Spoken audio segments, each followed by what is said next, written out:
भारत की अर्थव्यवस्था ने फिर से दिखाया दम।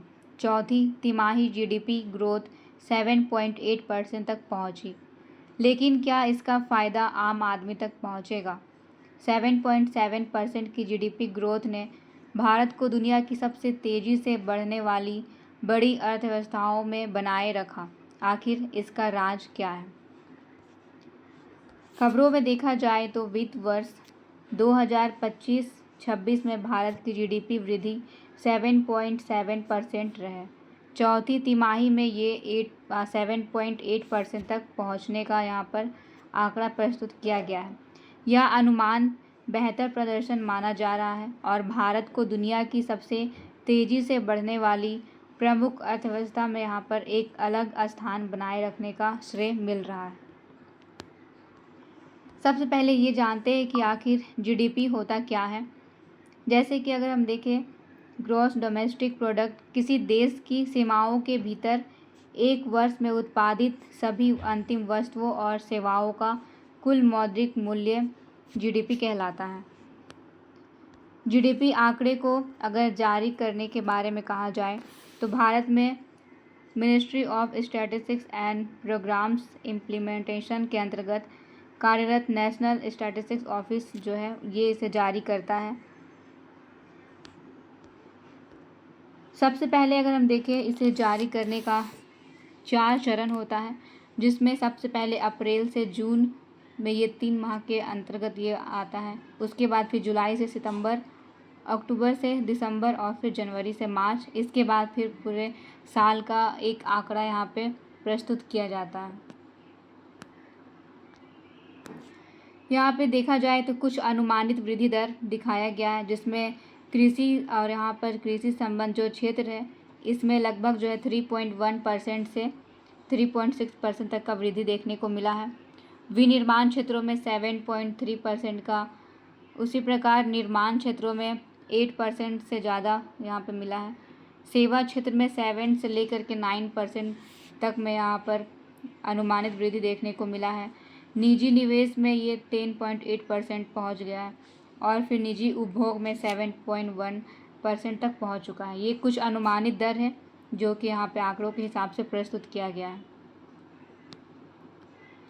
कुछ पुराने आंकड़ों को अगर देखा जाए तो जैसे कि 2023-24 का जो आंकड़ा था उसमें टोटल यहाँ पे 8.2% तक ही पहुँच पाया था।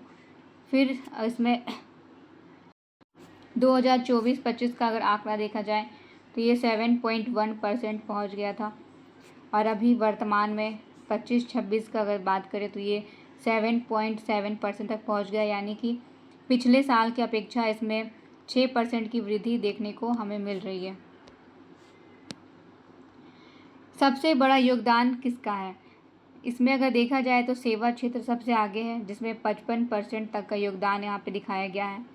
आईटी सेक्टर में जितने भी सेवाएं हैं, बैंकिंग, बीमा, पर्यटन, परिवहन, ई कॉमर्स, ये सारे सेवा क्षेत्र के अंतर्गत ही शामिल हैं। निर्माण क्षेत्रों में जैसे कि सड़क, रेलवे, मेट्रो, बंदरगाह, ये सारे निर्माण क्षेत्रों में अहम भूमिका अदा करते हैं। सरकारी पूंजीगत बैंकों के कारण भी इन क्षेत्रों में तेज़ी से बढ़ोतरी देखने को मिला है।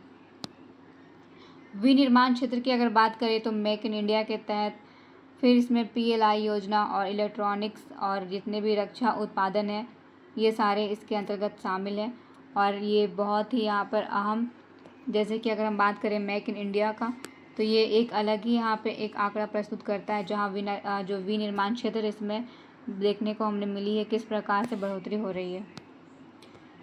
कृषि क्षेत्र में देखा जाए तो ये पहले की अपेक्षा कम है, लेकिन इसमें अगर देखा जाए तो ये लगभग जो भी मांग है उसे यहाँ पे पूरा कर रहा है।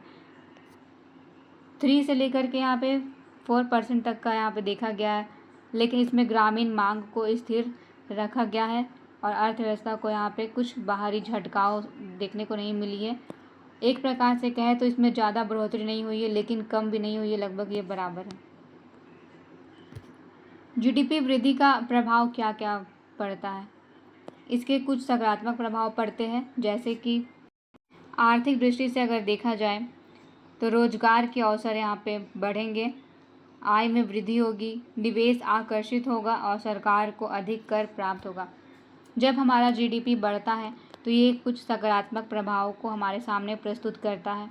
बहुत सारे क्षेत्रों में रोजगार के अवसर लोगों को मिलेगी और जब रोजगार मिलेगा तो फिर आय में वृद्धि होगी। उसके साथ ही निवेश आकर्षित होगा और सरकार को भी भारी मात्रा में कर मिलेगी। तो ये एक तरीके से पूरे तरीके से यहाँ पे कनेक्ट है एक दूसरे से। सामाजिक दृष्टि से अगर देखा जाए तो जितनी भी गरीबी है उसे कम करने में मदद मिलेगी, क्योंकि अगर जीडीपी का सकारात्मक प्रभाव पड़ता है तो ये लगभग जो है नीचे स्तर से लेकर के सकारात्मक दृष्टि को यहाँ पे दिखाएगा। लेकिन इसके उल्टा अगर जीडीपी अगर घाटे में है तो फिर जितने भी क्षेत्र हैं उन्हें कुछ हद तक यहाँ पे कटौती देखने को मिल सकती है। शिक्षा और स्वास्थ्य पर भी अधिक खर्च यहाँ पे हो सकता है। ग्रामीण विकास प्रगति ये भी सही तरीके से हो पाएगी। अगर वैश्विक दृष्टि से देखा जाए तो भारत की निवेश गंतव्य के रूप में छवि जो है वो मजबूत हो जाएगी। विदेशी निवेश यहाँ पे बढ़ जाएगा। वैश्विक मंथन पर भारत की आर्थिक शक्ति यहाँ पे बढ़ेगी। जीडीपी और भारत का संविधान। यदि हम जीडीपी की बात करें तो हमारे संविधान में इसका कोई भी उल्लेख नहीं है, लेकिन कुछ ऐसे यहाँ पे तत्व हैं जो कि हमारे डीपीएसपी में शामिल हैं। जैसे अनुच्छेद 38 जो है वो सामाजिक एवं आर्थिक न्याय की बात करता है, जहाँ पर सभी लोगों को समान अवसर एक समाज में, जैसे कि उपभोक्ता और जो यहाँ पे उत्पादन है उसकी यहाँ पे बात की जा रही है। अनुच्छेद 39 जिसमें संसाधनों का समान वितरण को दर्शाता है। गरीबी हो या फिर अमीरी, सभी स्तरों पर एक समान संसाधनों का वितरण जो है वो किया जाएगा और जितने भी नीचे स्तर के ज़रूरतमंद लोग हैं उनके तक भी यहाँ पर जो संसाधन है उसकी पहुँच सुनिश्चित की जाएगी। अनुच्छेद 41 जो है वो रोजगार और सार्वजनिक सहायता की बात करता है। आरबीआई की भूमिका क्या है? अगर हम बात करें रेपो रेट के बारे में तो ये आरबीआई के द्वारा तय की जाती है। मुद्रास्फीति नियंत्रण करता है, ऋण और निवेश को यहाँ पे प्रभावित करता है। आर्थिक विधि और जो महंगाई है इसके बीच में वो संतुलन बनाने की कोशिश करता है। अगर हम जब बात करें जीडीपी की, अगर ये कम होती है तो फिर आरबीआई ब्याज दर को यहाँ पर घटा देता है, लेकिन अगर महंगाई बढ़ जाती है तो फिर जो आरबीआई है वो ब्याज दर को भी यहाँ पे बढ़ा देता है। तो एक तरीके से ये संतुलन करने का यहाँ पे काम करता है। हमारे पास कुछ चुनौतियाँ भी आती है, जैसे कि 7.7% वृद्धि उत्सर्जनजनक है यहाँ पर, फिर भी कुछ जोखिम बने हुए हैं। जैसे कि अभी वर्तमान में देखा जाए हमारे पश्चिम एशिया के बारे में, तेल की कीमतों में किस तरीके से उछाल देखने को मिला है। हमारा जो भारतीय रुपया है ये डॉलर के सामने दिन प्रतिदिन घटते जा रहा है, जिससे हमारे जीडीपी पर यहाँ पे बहुत ज़्यादा प्रभाव पड़ेगा। वैश्विक बाजार जो है वो यहाँ पे प्रभावित होगी। वैश्विक व्यापार अनिश्चित हो जाएगा। महंगाई जो है वो अपने चरम उत्कर्ष पर पहुँच जाएगी। तो हमारे सामने जीडीपी में अगर देखा जाए तो अभी जो तनाव बढ़ा हुआ है वहाँ पर पश्चिम एशिया में, उसका सीधे यहाँ पे प्रभाव देखने को मिल सकता है। अगर इस समय अचानक तेलों में वृद्धि हो जाए तो फिर यहाँ पे जितने भी कीमतें हैं उसमें महंगाई बढ़ सकती है, पेट्रोल और डीजल की वस्तुओं पर। मानसून पर निर्भर कृषि और निर्यात में संभावित मंदी, ये सभी कुछ चुनौतियों के रूप में हमारे सामने यहाँ पर प्रस्तुत हैं। भारत की 7.7% जीडीपी जो है ये वृद्धि ये दर्शाती है कि कृषि, विनिर्माण, निर्माण क्षेत्र और सेवा क्षेत्र के संयुक्त योगदान से ही अर्थव्यवस्था जो है वो एक मजबूत रूप में बनी हुई है।